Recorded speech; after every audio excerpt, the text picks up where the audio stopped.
Здравствуйте, дорогие друзья, мои любимые подписчики и гости канала. Как говорится, когда не знаешь, чем заняться, начинай вышивать. Поэтому я готовлю рисуночек для того, чтобы потом по нему вышивать. Как всегда, на темном фоне я рисую белым карандашом, на вот таком вот, на светлом и светло-джинсовом. Ну, где видно, рисую вот таким карандашом, который исчезает при нагревании. Я так спешила начать вышивать, что даже на пяльце забыла заготовку надеть. Но потом опомнилась, когда поняла, что не очень удобно что-то получается вышивать.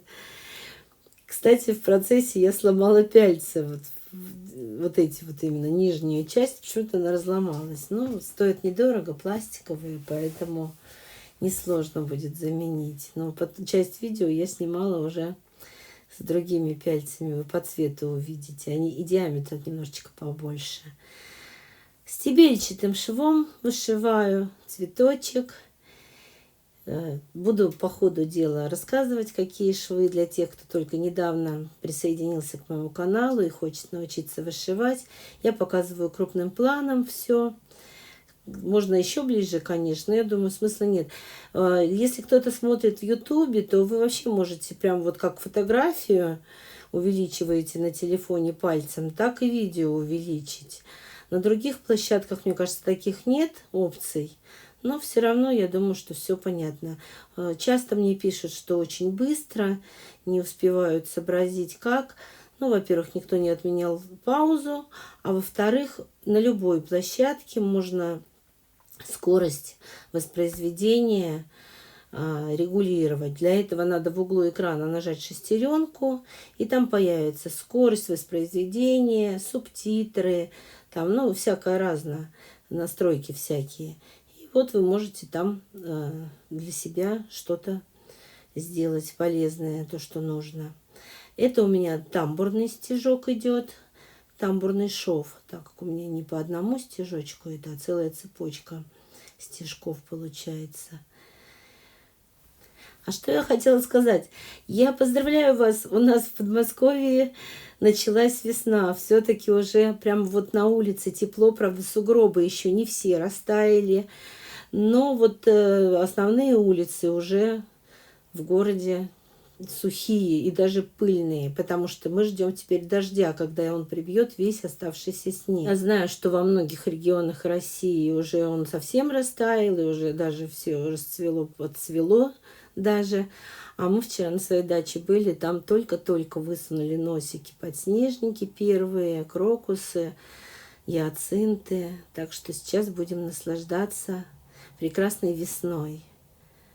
Ну и с таким весенним настроением я вот вышиваю такие цветочки. Я даже не знаю, что это за порода у этих цветочков, что это за вид и сорт.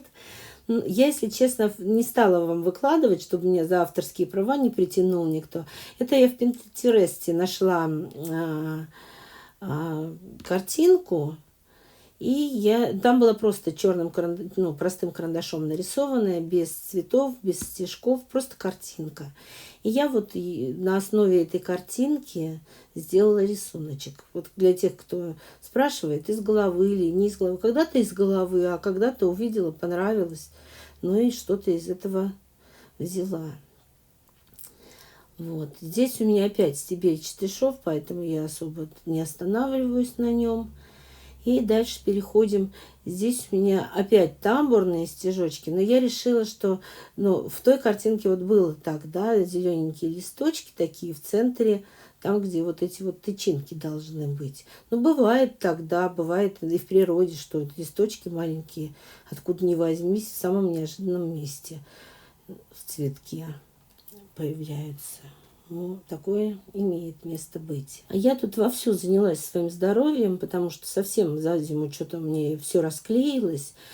Сходила к врачу, мне назначили кровь сдать. Прям дофига, много пробирок на всякое разное. Но я хочу сказать, мне начали кровь брать, а она у меня вообще не идет. Мне надо 8 пробирок, а у меня полпробирки набралось и не идет. Но в результате худо-бедно там пришлось воды пить, потом ждать, пока жидкость какая-то в организме появится. Но все равно очень долго сдавала кровь.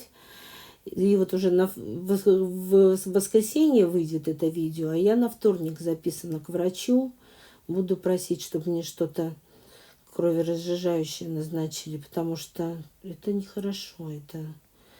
Короче, всем заняться срочно здоровьем, потому что скоро дачный сезон, чтобы мы уже здоровые во всеоружии пришли и могли что-то делать на даче. Я, по крайней мере, ну, конечно, и просто здоровье очень важно, да, просто даже если просто гулять по парку, а не работать на даче, все равно хочется здоровому человеку это совершать все. А уж работать, сам Бог велел сначала подлечиться, иначе можно там кони двинуть между грядок.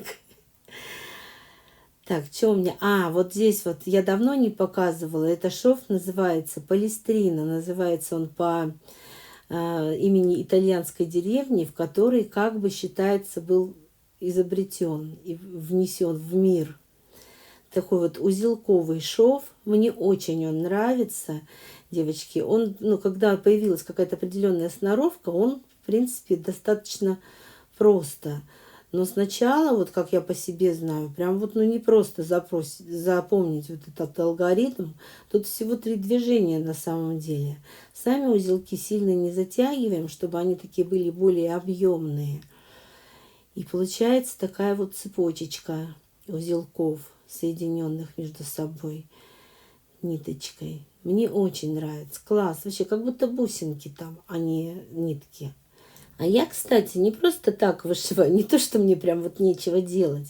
Я спланировала шить сумку джинсовую, а это будет у меня карман. И, соответственно, я хотела, если честно, мне даже хотелось поярче немножечко. Но когда я начала вышивать, я имею в виду цветочки, такие какие-нибудь бордовые, красные, прям что-то я выбрала вот эти нитки светлые. Не знаю, посмотрю, что дальше у меня как пойдет. Но, короче, можно, конечно же, цвет выбирать. То есть вы сами, допустим, дизайн этот понравился, а расцветка вы решили по-другому. Уже совсем другая вышивка получится, совсем по-другому будет выглядеть. Может быть, какие-то стежки вы замените на те, которые вам нравятся. Вот, например, мне вот здесь вот там, где у меня самые первые я вышивала тамбурную цепочку, я бы теперь, вот если честно, вышила там просто стебельчатым швом, потому что, мне кажется, там грубовато немножко тамбурный смотрится. Более изящно смотрелось бы стебельчатым швом. Но это тоже на ваше усмотрение. Это вот сейчас я вижу, что вот этот узелок я вообще напрасно делала, потому что потом, после того, как я там сделала еще продолжение вышивки, этот узелок вообще был не нужен, как оказалось. Ну, короче, надо смотреть и думать, и под себя все пересматривать, как пойдет, не пойдет, подойдет, не подойдет. Короче, это вот я даже не помню, каждый раз не помню. Вот такая елочка получается, очень хорошенькие цветочки, листочки. Вот у меня там промежуток такой получился. Я его просто раз и еще раз один стежок сделала, и все. Красота. И смотрите, какая классная штука получилась. Еще и там вот где завиток справа, надо было еще один напротив сделать. Но я уже потом, может быть, сделаю. Если вам понравилось это видео, ставьте лайк, пишите комментарии. Конечно же, подписывайтесь на мой канал, если до сих пор не подписаны. И огромное спасибо всем, кто досмотрел до конца.